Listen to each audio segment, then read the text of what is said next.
멀리 있지만 사랑을 축복합니다. 여러분, 오늘 말씀의 시작이 끝으로입니다.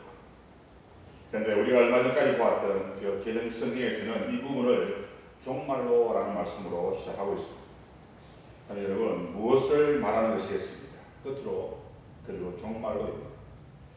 물론 어떤 면에서는 전혀 다른 단어처럼 보이기도 합니다. 하지만 이 끝으로라는 표현은 사도 바울이 편지를 쓸 때 아주 즐겨 사용했던 문학적 양식 중에 하나라는 것입니다. 그래서 사도 바울의 서신서에서만 무려 5번이나 등장할 정도로 자주 사용되는 했던 말씀입니다. 여러분, 그렇다고 해서 이 단어로 시작되는 말씀이 아무런 의미 없이 사용되는 것은 결코 아니며 오늘 우리에게 매우 필요한 그러한 말씀을 전해주고 계시다는 것입니다. 그래서 이 시간 우리 그러한 말씀을 한번 살펴보는 시간을 갖도록 하겠습니다. 먼저는 에베소서 6장 10절 말씀입니다. 끝으로 너희가 주 안에서와 그의 힘의 능력으로 강건하여지고 라고 말합니다. 여러분 어떻습니까? 너희가 강건해지기 위해서는 주 안에서와 그의 힘의 능력으로만 강건해질 수 있다는 것입니다. 여러분, 우리는 참으로 이처럼 간단하고 단순한 진리를 깨닫지 못하고 자꾸 다른 곳에서 강건해지려고 한다는 것입니다. 하지만 여러분, 단순합니다. 다시 말해서 우리가 강건해질 수 있는 유일한 비결은 오직 주 안에서와 그의 힘의 능력으로만 가능하다는 사실입니다. 그래서 이스라엘 어떤 시인이 말했던 것처럼 방백들도 의지하지 말며 도울 힘이 없는 인생도 의지하지 말아야 하는 것입니다. 그리고 두 번째가 빌립보서 3장 1절 말씀입니다. 그러나 나의 형제들아 주 안에서 기뻐하라. 너희에게 같은 말을 쓰는 것이 내게는 수고로움이 없고 너희에게는 안전하니라. 이런 무엇을 말하는 것이겠습니까? 주 안에서 기뻐하라는 것입니다. 그래야 진정한 기쁨을 누릴 수 있다는 것입니다. 참 여러분, 우리가 주 안에서 기뻐해야 할 이유가 무엇이겠습니까? 그것은 지난번에 말씀을 드렸지만 우리가 구원을 받았기 때문입니다. 여러분 한번 생각해 보시기 바랍니다. 사실 우리는 이미 사형 선고를 받은 사람들이고 이미 사형을 받아 마땅한 사람들이라는 것입니다. 그런데 그랬던 우리가 구원을 받은 것입니다. 지난 호우 때 끊어지려던 다리를 건너가는 차를 보고 달려가서 뒤로 가라고 손짓을 하며 소리했던 한 시민이 있었습니다. 그런데 그 손짓과 소리를 듣고 차를 뒤로 빼는 순간 다리가 끊어지는 모습을 보게 됩니다. 그래서 그것을 본 사람이 이렇게 고백을 하는 것을 보았습니다. 덤으로 생긴 인생, 좋은 일만 하며 살겠다라고 말합니다. 그래서 여러분, 우리도 어쩌면 덤으로 생긴 인생일 겁니다. 왜냐하면 우리 모두는 이미 죄로 말미암아 죽은 사람들이기 때문입니다. 그런데 그랬던 우리를 주님께서는 다시 살아나게 하셨을 뿐만 아니라 영원한 천국까지 약속을 해 주셨다는 사실입니다. 그러니 우리가 어떻게 기뻐하지 않을 수 있겠으며 우리 앞에 부딪히는 작은 고통과 시련으로 인해 오만함을 깊을 수가 있는 것이겠습니다. 그럼 여러분, 우리는 기뻐해야 할 것입니다. 그리고 우리가 기뻐해야 할 이유가 또 있습니다.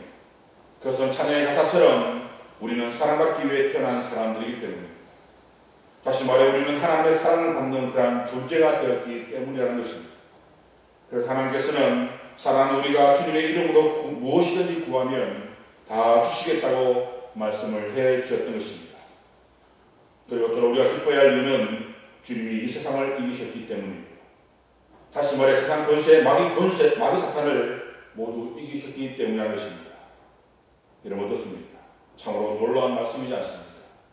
그러므로 우리는 항상 기뻐하는 삶을 살아가야 하는 것입니다.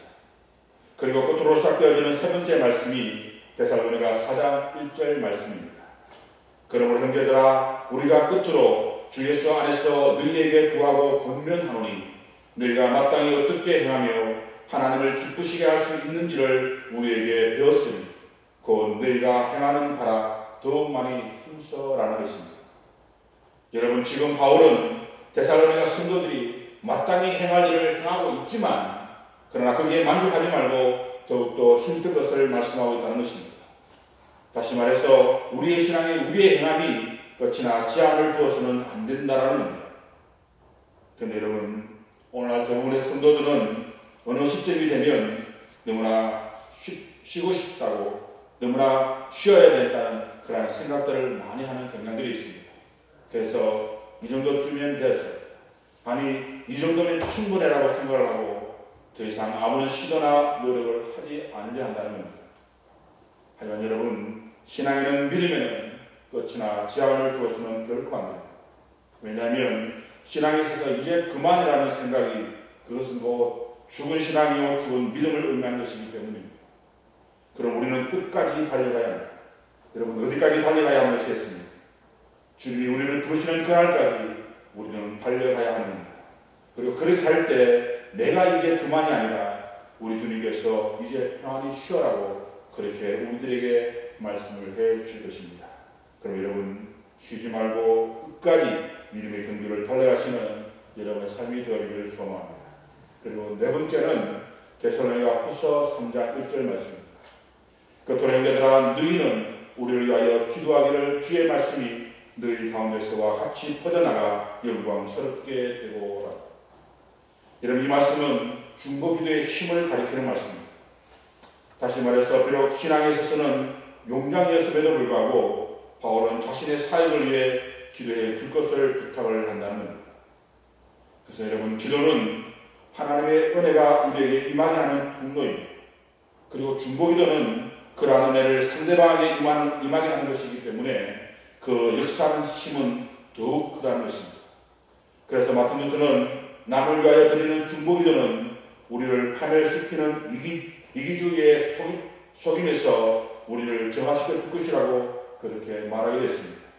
그리고 기도의 거성인 에즈라 바운드도 타인을 위해 중보기도한다는 것은 고귀한 영혼과 순결하고 고상한 동기와 이타적인 마음과 열렬한 정신과 신성한 기도가 필요하다라고 이렇게 말을 하기도 했던 것입니다. 그럼 여러분, 기도를 쉬는 죄를 금하지 않는 여러분의 삶이 되어지길 소망합니다. 여러분 어떻습니까? 이것이 바로 바울이 자신의 신서를 통해서 우리에게 끝으로 마지막으로 하고 했던 말씀입니다. 다시 말해 끝으로라는 단어로 시작되어지는 말씀은 우리의 신앙에 있어서 반드시 지켜야 할 그러한 말씀이 기록되어 있다는 겁니다. 그런데 문제는 대부분의 성도들이 이 끝으로 종말로라는 말씀을 오해하는 경향들이 있습니다. 무슨 말이냐면 개혁개정 성경에 있는 종말로라는 그러한 말씀 때문인지 이 단어를 종말의 때에 말세에 대해 해야 할 일중으로 생각하는 경향들이 있다는 겁니다. 그래서 지금은 아니라 나중에 그때가 되면 우리가 마치 그렇게 해야 할 것처럼 그렇게 이야기하기도 합니다. 하지만 여러분, 오늘 말씀에서의 이 끝으로라는 말씀은 그러한 의미의 말씀이 아닙니다. 여러분, 오늘 말씀에서의 이 끝으로 말씀은 마지막으로 결론적으로 말해서라는 뜻을 가진 단어입니다. 다시 말해 다시 한번 강조하기 위해 빌보서 전체를 요약해서 말하는 것이기 때문에 정신 바짝 차리고 읽지 않으면, 듣지 않으면 안 된다는 의미에서 아주 중요하고 핵심적인 말씀이라는 사실을 강조하고 또 강조하기 위해서 사용하고 있다는 점입니다. 근데 여러분, 한 가지 이상한 점은 빌보서는 이 단어를 두 번이나 사용하고 있다는 점입니다. 3장 1절의 말씀에서도 끝으로라고 시작하고, 그리고 오늘 말씀에서도 끝으로라고 시작합니다. 여러분, 왜 바울은 유독 빌보서에서만 이 단어를 두 번이나 사용을 하는 것이겠습니까?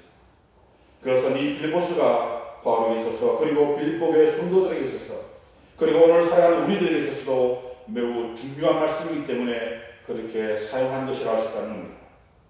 그럼 여러분, 우리는 오늘 말씀을 들을 때, 그리고 또 읽을 때 결코 겉으로 듣거나 겉으로 읽어서는 결코 안 될 것입니다. 물론 모든 성경은 하나님의 감동으로 된 것으로 헛된 것이 하나도 없을 겁니다. 하지만 그럼에도 불구하고 바울 서신을 읽고 들을 때는 우리 독경이 되지 않도록 한 번 더 생각하고 그리고 행하는 우리의 삶이 되어야 한다는 것입니다. 그리고 오늘 그 다섯 번째 끝으로 하는 말씀인 빌보서 4장 8절과 9절 말씀을 가지고 함께 은혜를 나누고자 합니다. 우리 그런 의미에서 다시 한번 8절과 9절 말씀을 읽어보도록 하겠습니다. 8절과 9절 말씀을 천천히 마음에 새기면서 함께 읽도록 하겠습니다. 시작. 끝으로 형제들아, 무엇이든지 참되며 무엇이든지 경건하며 무엇이든지 옳으며 무엇이든지 정결하며 무엇이든지 사랑받을 만하며 무엇이든지 칭찬받을 만하며 무슨 덕이 있든지 무슨 기림이 있든지 이것들을 생각하라. 너희는 내게 배우고 받고 듣고 본바를 행하라. 그리하면 평강의 하나님이 너희와 함께 계시리라. 여러분 어떻습니까? 교토의 형제들아, 다시 한번 말하노니 형제들아, 마지막으로 권하노니 형제들아, 제발 그리스도 인답게 살아가라는 것입니다. 자, 여러분 어떻게 살아가는 것이 그리스도 인답게 사는 것이었습니까? 여러분 그것을 이해하기 위해서는 먼저 이 말씀 속에 있는 동사를 주의 깊게 살펴보아야 합니다. 왜냐하면 오늘 말씀에서 이 동사가 아주 중요한 키를 가지고 있기 때문입니다. 자, 여러분 오늘 말씀에서의 동사가 무엇이겠습니까? 그것이 바로 8절 말씀에 생각하라와 9절 말씀에 있는 행하라라는 그런 단어입니다. 다시 말해서 생각하고 행할 때 진정한 그리스도인이 될 수 있다는 말씀입니다. 자, 여러분 먼저 무엇을 생각해야 하는 것이겠습니까? 여러분 인류 과학과 문명의 발전은 인간을 통해 변화되는 역사대로 과언이 아닙니다. 다시 말해서 인간이 새처럼 하늘을 날 수 있다는 생각에서 비행기가 발명되었고 인간이 물고기처럼 물속에서 활동할 수 있다는 생각이 잠수함을 만들게 되었다는 겁니다. 그리고 인간이 우주공간에서 생활할 수 있겠다는 생각이 우주 정거장을 만들고 유인 우주선을 만들게 되었다는 겁니다. 물론 이러한 생각은 단순한 생각이 아닐 수도 있을 것입니다. 하지만 그럼에도 불구하고 그러한 생각의 바탕이 이처럼 인류의 문명을 발달로 이어져 갔던 것입니다. 여러분 한번 생각해 보시기 바랍니다. 얼마 전까지만 해도 우리 가운데 누가 물을 사모할 것이라고 생각을 했겠습니까? 근데 지금은 석유보다 비싼 것이 바로 물입니다. 그리고 누가 밥이라는 것을 마트에서 사모할 것이라고 생각을 했겠습니까? 그런데 지금은 햇반이라는 이름으로 너무나 다양하게 너무나 맛있게 너무나 많은 사람들에게 팔리고 있다는 것입니다. 여러분 이것이 다 생각으로부터 나온 작품들입니다. 제가 20대 초에 교회 후배와 함께 자전거로 경상남도 도김천선을 따라서 여행을 한 적이 있습니다. 물론 쉬운 길은 아니었습니다. 지금처럼 자전거가 내재용으로 빨리 달릴 수 있는 것도 아니었고 한 번 앉으면 하루 종일 타야 하는 자전거였는데 앉은 시트가 좋지 않아서 조그만 오래 앉아있어도 엉덩이가 아파서 앉아서 자전거를 탈 수 없을 정도였습니다. 그리고 잠은 연수 같은 데서 자야 했고 비가 와도 하루를 쉬었다 탈 수가 없었습니다. 그리고 그렇게 달리다 도로에서 빗길에 넘어져서 뒤에서 달려오던 자동차와 충돌할 뻔도 했습니다. 또한 추위와 배고픔의 중간에 포기하려고 그렇게 하게 됐습니다. 하지만 지금도 그때 일을 생각하면 생생하게 기억이 날 정도로 지금은 할 수 없지만 젊었으니까 지금은 아니면 안 된다는 생각이 그 일을 가능케 했던 것 같습니다. 또한 지금은 코로나19로 인해서 그런 일들이 불가능하겠지만 얼마 전까지만 해도 자전거 하나로 세계를 일주하고 몽골 고비 사막도 지나고 실크로드를 지나면서 세계 여러 나라로 여행하는 이들도 있었습니다. 근데 여러분 그 모든 것이 바로 생각의 결과로 이루어진 결과물이라는 겁니다. 여러분 월간지 좋은 생각이라는 책에 보면 이런 글이 적혀져 있습니다. 생각이 아름다우면 아름다운 사람이 됩니다. 생각이 좋으면 좋은 사람이 됩니다. 생각이 희망적이면 언제나 성취의 감격이 있습니다. 생각이 건강하면 건강한 사람이 됩니다. 생각이 행복하면 행복한 사람이 됩니다. 좋은 생각은 좋은 삶을 만들어가게 됩니다. 라고 말합니다. 하지만 여러분 문제는 이러한 좋은 생각만 있는 것이 아니라는 겁니다. 여러분들이 기억하실지는 모르겠지만 몇 년 전에 아주 좀 오래된 이야기지만 이런 일이 있었습니다. 밤새 폭력게임을 즐기던 한 청년이 새벽에 칼을 들고 나가서 묻지마 살인을 했습니다. 그런데 그가 그렇게 할 수 있었던 것이 그의 생각이 게임에 잠식되어서 게임 속에서 수많은 캐릭터를 죽이다 보니 현실 세계에서도 그것이 가능할 것 같아서 그러한 생각에 그런 일을 저질렀다는 것입니다. 다시 말해 우리의 생각이 어떤 생각의 지배를 당하고 있냐에 따라서 우리의 행동이 달라진다는 것입니다. 무슨 소리냐면 사람의 척도는 우리가 무엇을 가지고 있느냐, 우리가 어떤 의사가 있느냐, 어떤 일을 행하느냐에 있어서 달려있는 것이 아니라 그 사람이 무엇을 생각하고 있느냐에 달려있다는 것입니다. 다시 말해 우리가 거룩한 생각을 하게 되면 거룩해지겠지만 그것이 아니라 부정적이고 불만적인 생각으로 가르쳐 있다면 우리는 그냥 오물과 더러운 생각이 가득한 그러한 사람이 되고 마는 것입니다. 그래서 이사야는 악은 그의 길을 버리고 불의한 자는 그의 생각을 버리라고 그렇게 말씀을 하셨던 것입니다. 그래서 여러분, 우리가 진정한 그리스도인이 되기 위해서는 그러한 불의한 생각을 버려야 합니다. 다시 말해 나를 덤비게 하는 모든 생각, 탐욕, 악의, 불의, 시기, 분쟁, 수근수근거리는 것, 비방하는 것, 교만하는 모든 것을 버릴 때 우리는 진정한 그리스도인이 될 수 있다는 사실입니다. 참 여러분, 지금 여러분들의 생각은 무엇의 지배를 받고 있습니까? 그리고 그 생각이 지금 여러분들을 어떤 길로 이끌어가고 있다고 생각되어 지십니까? 여러분, 우리의 넘어짐은 한순간입니다. 다시 말해 육체의 정욕, 안목의 정욕, 이성의 자랑 같은 것이 우리의 생각과 마음을 사로잡는 순간 사탄 마귀는 우는 사자처럼 우리에게 달려들어서 우리를 넘어지게 할 것입니다. 물론 지금의 세상은 점점 진리에서 떠나 악으로 치닫고 있기 때문에 믿는 자로서 이 땅을 살기란 결코 쉬운 일이 아닐 겁니다. 왜냐하면 여기저기 진리가 아닌 거짓이 판을 치고 있고 세상의 온갖 더러운 것들이 우리의 삶을 탐식해 들어오고 있기 때문입니다. 하지만 여러분, 그렇다고 해서 우리가 진리에서 떠나 살 수 있는 것이 있습니다. 우리가 이런들 어떠하리 저런들 어떠하리 하며 물에 물 탄 듯 술에 술 탄 듯 그렇게 세상이 흘러가는 대로 그렇게 흘러가야만 하는 것이겠습니다. 여러분, 결코 그렇지 않다는 것입니다. 그래서 바울은 끝으로 마지막으로 다시 한번 그렇게 살아서는 안 된다라고 우리에게 말씀을 하고 있는 것입니다. 다음 여러분, 이러한 때 우리는 어떻게 살아가야 하는 것이겠습니까? 그것을 바로 생각하라는 것입니다. 무엇을 말입니까? 8가지의 덕목이 있습니다. 먼저는 무엇이든지 탐된 것을 생각해야 한다는 겁니다. 여러분, 여기서 말하는 무엇이든지라는 말은 어떤 일을 만나든지 누구를 만나든지 어떤 형편에 있든지 어떤 처지에 있든지 그런 것들과는 상관없이 다시 말해서 늘 같은 상태에서 한결같은 사람이 바로 그리스도인이 된다라는 말입니다. 여러분, 얼마 전에 제가 들었던 이야기 중에 하나가 있습니다. 두 교회가 하나의 교회로 합치는 일이 있었습니다. 그런데 그렇게 되기 위해서는 한 교회를 팔아야만 했습니다. 하지만 하나님의 교회를 아무에게나 팔 수가 없어 심사숙고를 하고 있는데 그때 어느 교회 장로님이 찾아와서 자기가 요양병원을 하기 위해 건물이 필요하니 교회를 자기에게 팔아달라는 것입니다.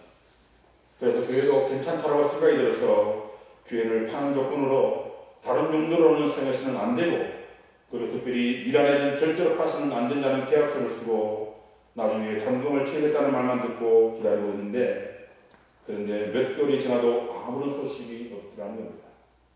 그래서 이사할 날짜는 다가오고 그렇다고 계약서는 이미 썼기 때문에 다른 곳에도 팔지도 못하고 이러지도 저러지도 못하고 그 장로님만 기다리는데 한 6개월인가 8개월이 지났어야 잔금을 가지고 와 교회를 구입하더라는 것입니다.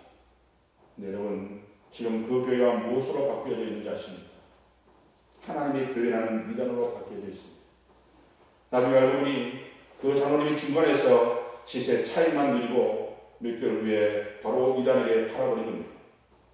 그래서 그 교회 목사님께서 계약 무효를 출연했는데 이미 계약이 끝난 상황에서는 구입한 사람이 어떤 일을 해도 상관없다는 부분의 소리를 듣게 되었다고 합니다. 여러분, 어떻습니까? 물론 그 장로님은 결코 하지 말아야 할 아주 큰 잘못을 하신 것입니다.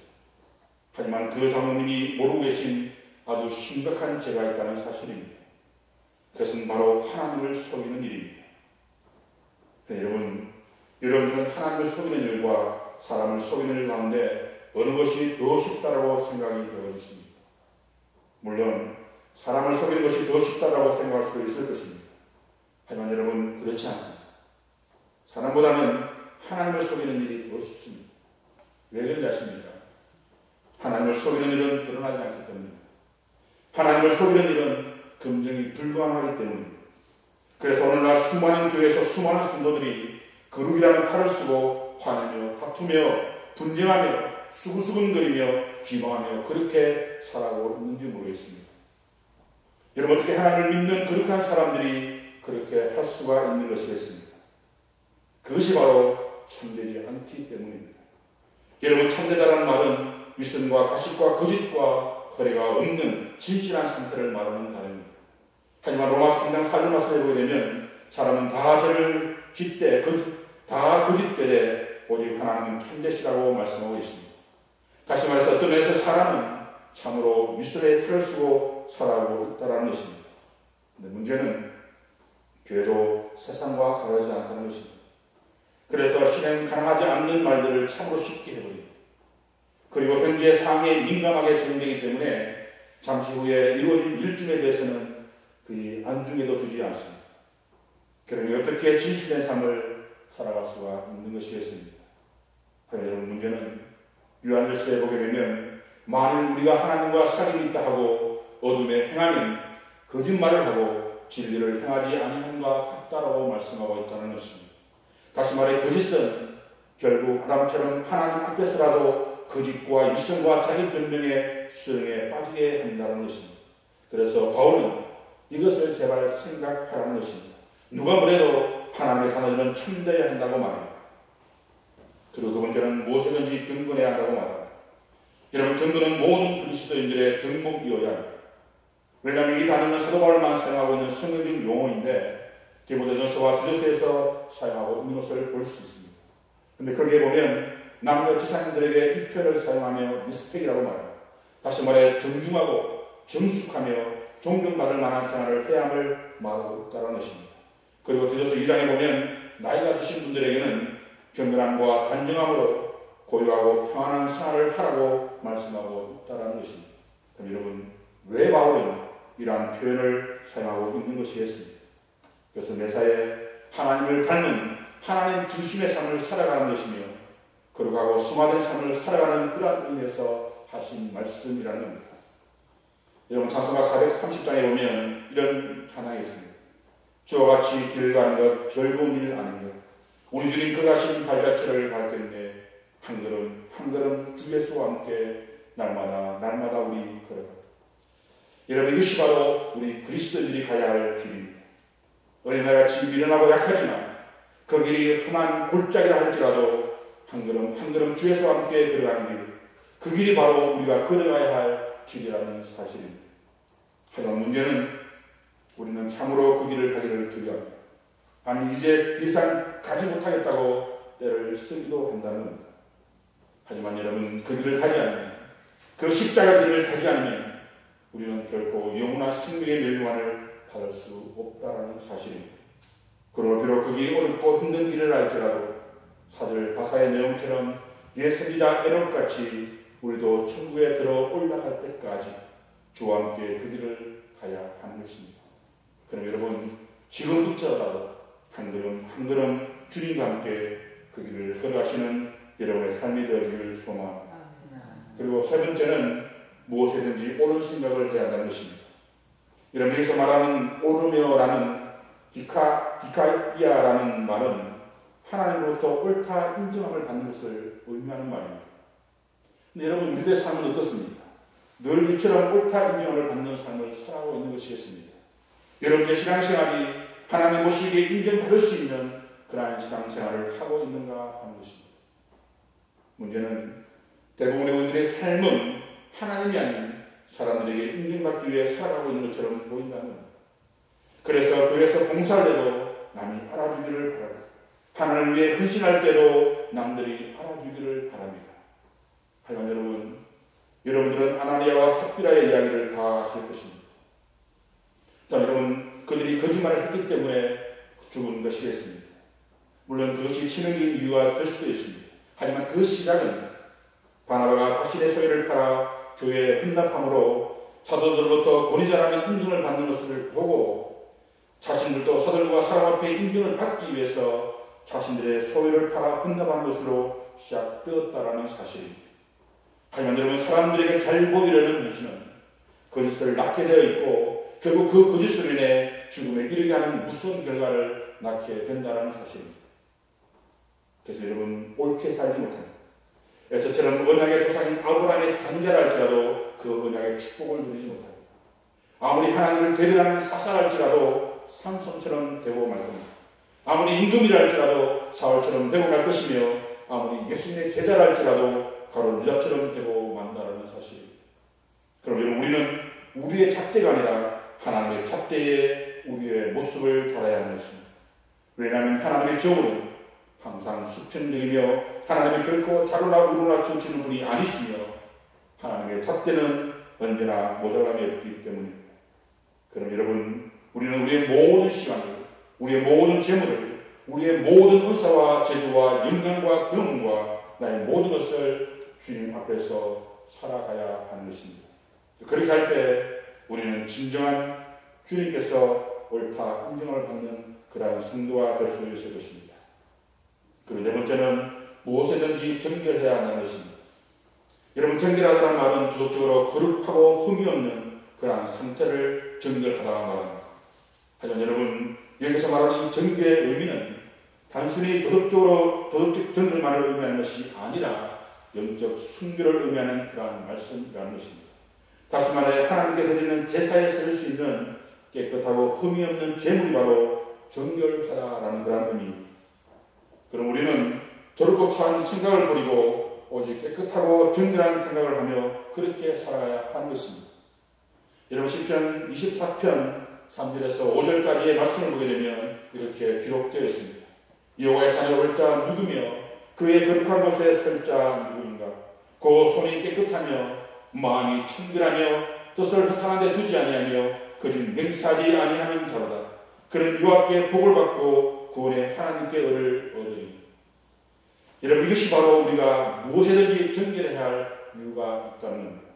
여호와의 산에 오르기 위해서입니다. 하나님의 거룩한 곳에 서기 위해서이고 여호와께 복을 받고 구원의 하나님께 의를 위해 얻기 위해 우리는 정결해야 하는 것입니다.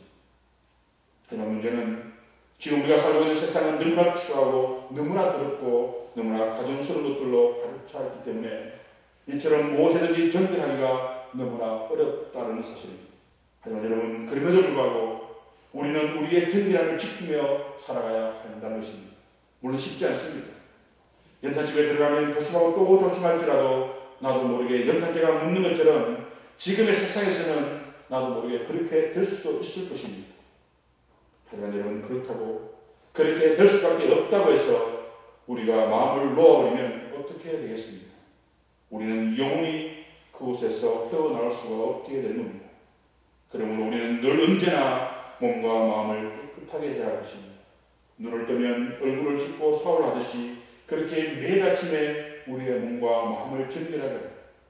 또 그렇게 저녁이 되면 잠자리에 들기 전에 또다시 세수하고 몸을 씻는 것처럼 우리의 매일의 삶 속에서 늘 그렇게 더럽고 추하고 악하고 부끄럽고 하나님을 실망하게 하는 일들을 떨쳐버리고 회개하는 그러한 삶을 살아가야 한다는 것입니다.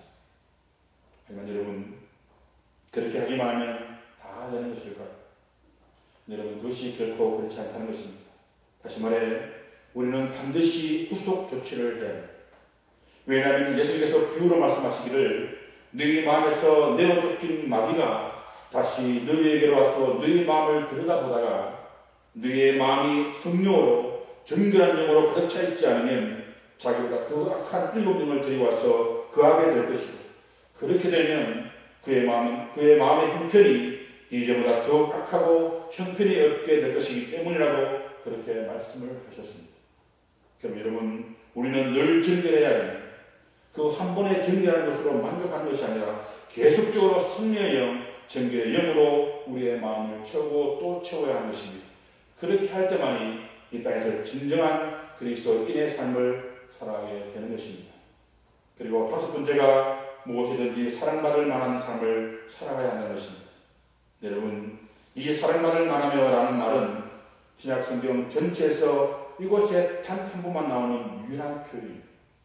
그런데 그 뜻이 즐겁고 유쾌하며 사랑스러운 삶이라는 뜻입니다.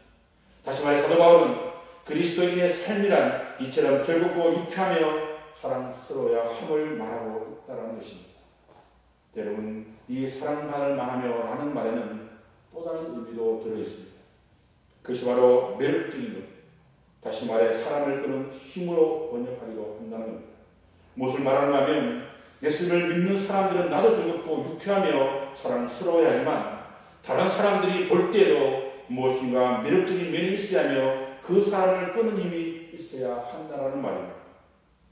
여러분, 오늘날 우리들의 모습은 어떻습니까? 여러분, 교회 나옴이 기쁘고 즐겁고 유쾌하고 행복하십니다.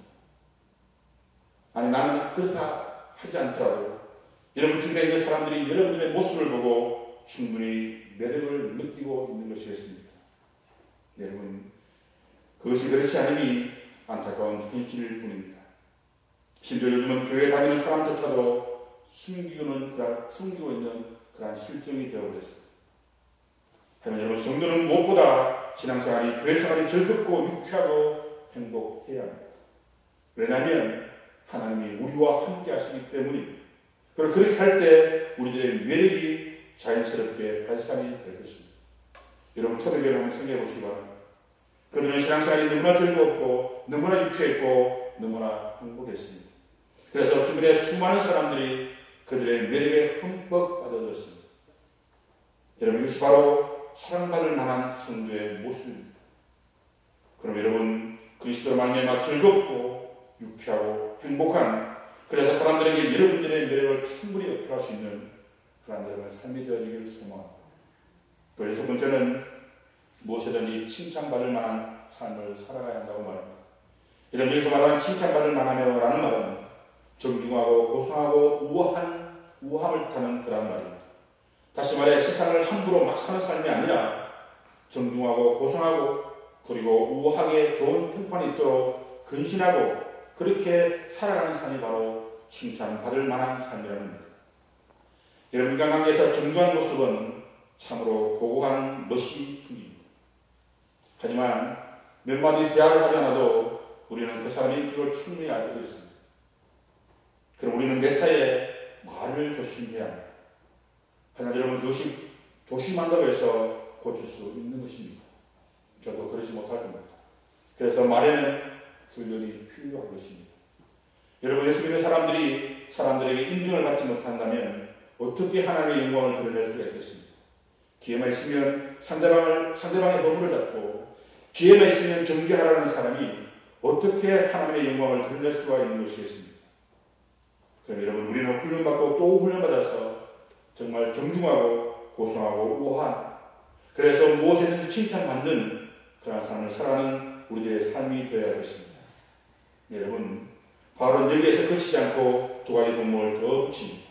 그것이 바로 무슨 덕이 있든지 무슨 기름이 있든지 이것들을 생각하라는 겁니다. 여기서 말하는 덕은 도덕적으로 뛰어나야 한다는 것을 의미하는 말이고, 그리고 기름은 도덕적으로 인정이 되며 칭찬을 받는 것을 의미하는 그런 말입니다. 그럼 여러분, 바울은 왜 이러한 말씀을 덧붙인 것이겠습니까? 그것은 모든 면에서 도덕적으로 뛰어나고 인정되어 칭찬을 받게 되더라도 교만해서는 안 될 것이고, 더 겸손하며 더 좋은 생각을 가지고 살아가는 것이, 그것이 바로 진정한 그리스도의 삶이라고 강조하기 위해서 이 말씀을 덧붙여 말씀한 것이라는 겁니다. 그럼 여러분, 우리는 모든 면에서 그리스도를 닮아 진정한 그리스도인의 삶을 살아가는 우리의 삶이 되어야 하는 것입니다. 하지만 여러분, 중요한 것은 이 모든 것이 생각하는 것으로만 끝난다면 그것은 아무런 의미가 없다라는 사실입니다. 그래서 바울은 생각하라 그리고 행하라 라고 말씀을 하였던 것입니다. 그럼 여러분, 우리는 어떤 행동을 해야 하는 것이겠습니까? 9절 말씀에 보게 되면 너희는 내게 배우고 받고 듣고 본 바를 행하라. 그러면 평강의 하나님이 너희와 함께 계시다고 말합니다. 여러분, 너희는 내게 배우고 받고 듣고 본 바를 행하라고 했습니다.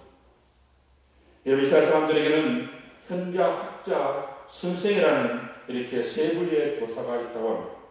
그런데 그 중에서도 현자야말로 자신이 가진 지식을 행복하게 여기며 자신이 가르치는 대로 본의대로 행하는 그러한 사람을 현자라고 말합니다. 그래서 현자 밑에는 늘 좋은 제자들이 있었고, 그리고 그 제자들을 통해서 사회에 좋은 영향력을 끼친다는 것입니다. 여러분, 그런 의미에서 본다면 바울은 참으로 주님께서 세워주신 현자임에는 틀림이 없을 것입니다. 왜냐하면 그는 자신이 가르친 대로 그렇게 살았던 사람이기 때문입니다. 또한 그를 통해서 디모데, 디도, 빌레몬, 누가, 바울로, 디도, 누디아, 브루시기라와 아굴라 등 수많은 자들이 나왔기 때문입니다. 그래서 바울은 그러한 바울이었기 때문에 빌립보서 3장 17절 말씀에서 너희는 함께 나를 본받으라고 말할 수가 있었던 것입니다. 여러분, 바울은 자신의 죄가 아니라 복음을 전하다가 감옥에 갇혀 있으면서도 오히려 기뻐했습니다. 그리고 자신을 괴롭히는 자들을 향해서 그 어떤 악행도 저지르지 않았고 좌절하지도 않았습니다. 여러분, 이것이 바로 배운 대로 행하는 삶입니다. 여러분, 어떤 성도가 몇 년 동안 성경 공부를 하며 꽤 많은 성경 지식을 가지게 되었다고 합니다. 그런데 그러고도 부족했는지 목사님 또 배우고 싶어요. 전 배우는 것이 너무너무 좋아요. 이렇게 말을 하는 것이었습니다. 물론 참으로 보기 좋은 모습입니다. 하지만 여러분, 우리가 반드시 기억해야겠습니다. 아무리 머리로 많이 배운다고 해서 그것이 실천되지 않는 배움이라면 그것은 하나의 지식으로만 남게 된다는 것입니다. 여러분, 배운 대로 행해야 합니다. 예를 들어서 주는 것이 받는 것보다 복되다는 말씀을 배웠다면 우리는 베풀어야 합니다. 주어야 합니다. 그래야 얼마만큼 행복한지 알게 되고, 또 배우기만 하고 말만 많은 사람은 머리만 복잡해지고 판단하기에 바쁘기 때문에 정작 그 마음에는 평안이 없다라는 것입니다. 그럼 여러분, 우리는 실천하는 신앙인이 되어야 합니다. 누군가가 무디에게 이렇게 물었다고 합니다. 성경을 읽다가 잘 깨달아지지 않고 하나님이 의심되면 어떻게 해야 합니까? 라고 말합니다. 그때 무디가 이렇게 이야기했다고 합니다. 그럴 때는 성경책을 놔두고 뛰쳐나가 전도도 하고 지나가는 손수레라도 밀어주십시오. 무슨 일이든지 찾아와서 봉사하십시오. 그리고 돌아와서 성경을 읽으면 해석이 잘 될 것입니다. 라고 말합니다. 그래서 여러분, 배우는 대로 행하고 받은 대로 행하고 들은 대로 행하고 본 대로 행해야 합니다. 그렇게 할 때만이 하나님이 우리와 함께 하심을 생생하게 경험하게 될 것입니다. 여러분, 마태복음 11장 29절 말씀에 보면 예수님께서 이렇게 말씀하셨습니다. 나의 멍에를 메고 내게 배우라. 그리하면 너희 마음이 쉼을 얻으리니. 여러분, 진정한 쉼을 얻기 위해서는 나의 멍에를 메고 내게 배우라는 겁니다. 여러분, 이것은 주님처럼 따라하라는 그런 말씀입니다. 그리고 그렇게 할 때만이 그 은혜는 쉬워지고 그 짐은 가벼워지는 것입니다. 그럼 여러분, 배우는 대로 받은 대로 들은 대로 본 대로 실천함으로 주님을 깊이 만나 그로 인해 세상에 줄 수 없는 진정한 평강을 누리시는 여러분의 삶들이 다 되어지길 간절히 소망합니다. 사랑하는 여러분, 이제 끝입니다. 그리고 이제 마지막입니다. 그리고 그 마지막으로 다시 한번 여러분들에게 권면합니다. 여러분, 이것은 마치 예수님께서 성천하시면서 제자들에게 명령하셨던 지상 명령과 같은 것이라고 할 수 있습니다. 그리고 그러한 권면은 그 당시 빌립보서 교회 성도들만이 아니라 오늘 이렇게 이 자리에 앉아있는 우리 모든 성도들에게 주어지는 그러한 말씀이라는 겁니다. 그럼 여러분, 이 또한 좋은 말씀으로만 받아들이지 않기를 원합니다. 마지막 때 우리가 반드시 해야 할 일이며 일을 하지 않게 되면 결코 주님의 자녀로 올바로 살아갈 수 없음 또한 우리는 반드시 알아야 할 겁니다. 그럼 여러분, 무엇에든지 참으십시오. 무엇에든지 경건하고 무엇에든지 옳으며 무엇에든지 정결하며 무엇에든지 사랑받을 만하며 무엇에든지 칭찬받을 만하며 무슨 덕이 있든지 무슨 기림이 있든지 그것을 항상 생각하여 예수님을 닮아 그 삶을 실천함으로 오늘 이 시대에 정말 힘들고 어려운 이 시대에 빛과 소금의 삶을 온전히 감당함으로 하나님께 영광된 삶을 살아가시는 여러분의 삶들이 다 되어지길 간절히 소망합니다. 기도하시겠습니다. 사랑하신 아버지,